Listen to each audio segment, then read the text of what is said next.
ആരായിരുന്നു ഖദീജ ബീവി റളിയല്ലാഹു അൻഹ? ഖദീജ ബീവി റളിയല്ലാഹു അൻഹ ആരാണെന്നറിയാൻ നമുക്ക് നബി സല്ലല്ലാഹു അലൈഹി വസല്ലമയുമായി ബന്ധപ്പെട്ട മഹദിയുടെ ഒരു ചരിത്രം തന്നെ ധാരാളമാണ്. വിശാലമായ മക്ക പട്ടണത്തിന് പിന്നിൽ സ്ഥിതി ചെയ്യുന്ന ഒരു പർവ്വതത്തിലെ ഒരു ഗുഹയാണ് ഹിറാ ഗുഹ. ഈ ഗുഹയിൽ വെച്ചാണ് നബി സല്ലല്ലാഹു അലൈഹി വസല്ലമക്ക് അല്ലാഹു തആല ഖുർആൻ അവതരിപ്പിക്കപ്പെടുന്നത്.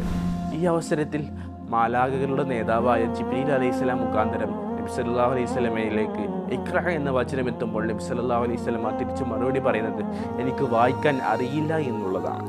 പിന്നീട് തനിക്ക് വായിക്കാൻ അറിയില്ല എന്ന സത്യം പ്രവാചകൻ നബി സല്ലല്ലാഹു അലൈഹി വസല്ലമ ജിബ്രീൽ അലൈഹിസ്സലാമിനോട് വീണ്ടും വീണ്ടും പറഞ്ഞ അവസരത്തിൽ അവസാന തവണ ജിബ്രീൽ അലൈഹിസ്സലാം നബി സല്ലല്ലാഹു അലൈഹി വസല്ലമയെ ഒന്ന് കോർത്തു പിടിച്ചു.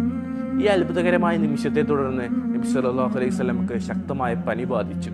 പിന്നീട് നബി സല്ലല്ലാഹു അലൈഹി വസല്ലം നേരെ ചെല്ലുന്നത് ഖദീജ ബീവിയുടെ വീട്ടിലേക്കാണ്. സമ്മിലൂനി ഖദീജ, സമ്മിലൂനി ഖദീജ, എന്നെ പുതപ്പിക്കൂ ഖദീജ, എന്നെ പുതപ്പിക്കൂ ഖദീജ എന്നായിരുന്നു നബി സല്ലല്ലാഹു അലൈഹി വസല്ലം പറഞ്ഞത്. എത്രത്തോളം തനിക്കൊരു പ്രയാസം വരുമ്പോൾ തൻ്റെ കൂടെ നിൽക്കാൻ ഖദീജ ബീവി റളിയല്ലാഹു അൻഹ മാത്രമാണ് ഉണ്ടാവുക എന്ന് നബി സല്ലല്ലാഹു അലൈഹി വസല്ലമക്ക് അറിയായിരുന്നു. ആമുൽ ഹുസ്ൻ എന്നറിയപ്പെടുന്ന വർഷത്തിലാണ് മഹദി മരണപ്പെടുന്നത്. ഈ മരണം നബി സല്ലല്ലാഹു അലൈഹി വസല്ലമയുടെ ജീവിതത്തിൽ വലിയൊരു വിപത്ത് തന്നെയായിരുന്നു. ഇത്രത്തോളം വലിയ മഹത്വമുള്ള ഖദീജ ബീവി റളിയല്ലാഹു അൻഹയുടെ കൂടെ നമ്മളെയും അല്ലാഹു തആല സ്വർഗ്ഗത്തിൽ ഒരുമിച്ച് കൂട്ടാകട്ടെ. ആമീൻ.